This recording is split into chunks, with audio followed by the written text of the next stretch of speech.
नाज़रीन, Mirpur Mathelo degree college में regional blood centre Sukkur तरफां रत जी अतिया जी कैंप लगाई वई, जंहिंमें शागिर्दनि जूं हेपाटाइटिस ऐं मलेरिया समेत ॿियूं टेस्टूं बि कयूं वयूं, जॾहिं त 25 शागिर्दनि पारां रत जो अतियो ॾिनो वियो।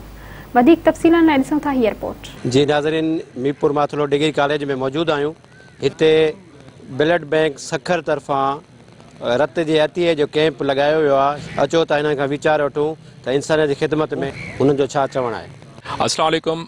Regional blood centre Sukkur Sindh government जो उहो इदारो आहे जेको ब्लड बैंक जे हवाले सां कमु पियो करे ऐं उनखां पोइ इन जा जेके सेंटर्स आहिनि सिंध जे तक़रीबन 7 ज़िलनि में क़ाइमु थियणा आहिनि। उन इदारे जो हिकु बुनियादी मक़सदु आहे त साफ़ सेहतमंद रत जी महफ़ूज़ मुंतक़ली। उन हवाले सां असांजो चाणका मेडिकल कॉलेज अस्पताल में RBC hospital based blood bank कमु पियो करे, जेकबाबाद जी जिम्स अस्पताल में कमु पियो करे, शिकारपुर जी RBUT सिविल अस्पताल में कमु पियो करे, सखर में सिविल अस्पताल ऐं NICVD सखर जेका दिलि जी हिकु वॾी अस्पताल आहे उन में बि RBC रत मुहैया पियो करे ऐं खैरपुर जी सिविल अस्पताल। अनक़रीब मीरपुर माथेलो जी जेका डिस्ट्रिक्ट हेडक्वार्टर हॉस्पिटल आहे उन में असांजो हॉस्पिटल बेस्ड ब्लड बैंक क़ाइमु कयो वेंदो। उन जे ज़रिए इंशाअल्लाह मीरपुर माथेलो शहर ऐं उन जा जेके लाॻापियल ज़िला आहिनि उबाड़ो, ॾेहरकी ऐं उनखां पोइ सरहद थी वियो, घुटकी थी वियो, इन्हनि तालुका में असां ब्लड प्रोवाइड कंदासीं, छो जो हिन रीजन में रत जी ॾाढी ज़रूरत आहे।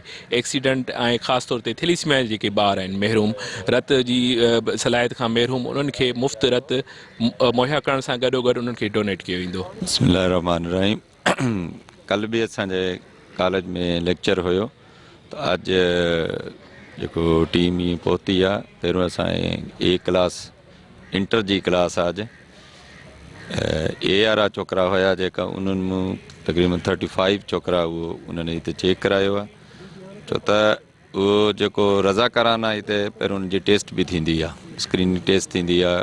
उहो जंहिंजो वज़न जेको आहे उहो 55 ऐं जेको एज अबाउ 18 हुजे ऐं हुनजो जेको होमोग्लोबिन सां +12 हुजे त 15 हिकिड़े क्लास जा छोकिरा हुननि ब्लड ॾिनी बि आहे ऐं हुनमें उन्हनि खे ॾिसी छोकिरनि में हिकिड़ी हौसला अफ़ज़ाई बि थी आहे। छो त हिकिड़ो जर्नल आहे त वीक थींदो कुझु बि न आहे, डॉक्टरनि उन्हनि खे हाणे लेक्चर ॾिना आहिनि। इहे हाणे B क्लास वारा आया आहिनि, इहे बि टेस्ट कराइनि था पिया ऐं इनशाला इहे जेका बि मेंबर बि थींदा आईंदा बि जॾहिं ज़रूरत थींदी इहे ब्लड जेका आहिनि इहो उन्हनि खे प्रोवाइड कंदा। ॾियण सां न को ॿार वीक थिए थो, न कमज़ोर थिए थो, कुझु ई नथो थिए, पर उनजो जेको फ़ाइदो थिए थो, जेको हिकिड़ो थैली जेकी आहे उहो 3 हयातियूं बचाए सघे थी। रत ॾियण बि जिस्म जी ज़कात कढण जे बराबरि आहे। सो इन जे लाइ जीअं ब्लड डोनेशन जी टीम असांजे कॉलेज में पहुती आहे, असीं बि रत ॾियण लाइ तयारु थी वियासीं, छो जो हीअ जिस्म जी ज़कात आहे ऐं इन सां अलाह सां राज़ी थींदो। जेकॾहिं असांजी हिकिड़े ॼणे जे रत ॾियण सां कंहिंजी ज़िंदगी बची वञे थी, इहा असांजी तमामु वॾी क़ुर्बानी आहे, छाकाणि त हिकिड़ी इंसान जी ज़िंदगी बचाइणु पूरी इंसानियत जी ज़िंदगी बचाइण जे बराबरि आहे। असां ईअं रज़ाकाराना तौर ही रत ॾियूं था त जीअं कंहिं माना ज़रूरतमंद कंहिं एक्सीडेंट या थैलेसीमिया जे पेशेंट खे कमु अची वञे ऐं इन खां वधीक असांखे ख़ुशि का माना अहिड़ी ॻाल्हि न थी सुझे त अलाह सां जी माना हिकु रज़ामंदी आहे कि इंसानियत खे बचाइण पूरी इंसानियत ते माना बचाइण जे बराबरि आहे। रीजनल ब्लड सेंटर सखर मां आयासीं हिते ब्लड कैंप ऑर्गेनाइज़ करण लाइ। असांजे कुझु ग्रुप्स जेके आहिनि शॉर्टेज थी वई हुई, जीअं A पॉज़िटिव O नेगेटिव, तंहिंजे करे असां हिते आयासीं कि असां हिकिड़ो कैंप अरेंज कयूं। असां ब्लड वठण खां पहिरियों चकास कंदा आहियूं कि उनमें रत जी मिक़दार केतिरी आहे, जंहिंखे असां चवंदा आहियूं हेमोग्लोबिन। हेमोग्लोबिन नॉर्मल रेंज जेकी हूंदी आहे 11 खां 17 हूंदी आहे, लेकिन असां डोनेशन खां पहिरियों ॾिसंदा आहियूं कि 12.5 खां मथे हुजे। जीअं 12.5 खां मथे हूंदी त असां उनखे एलिजिबल कंदासीं, अगरि 12.5 खां घटि हूंदी त असां उनखां ब्लड न ई वठंदा। ऐं ॿियो इहो कि उमिरि 18 साल खां मथे हुजे ऐं वज़न 55 किलो खां मथे हुजे।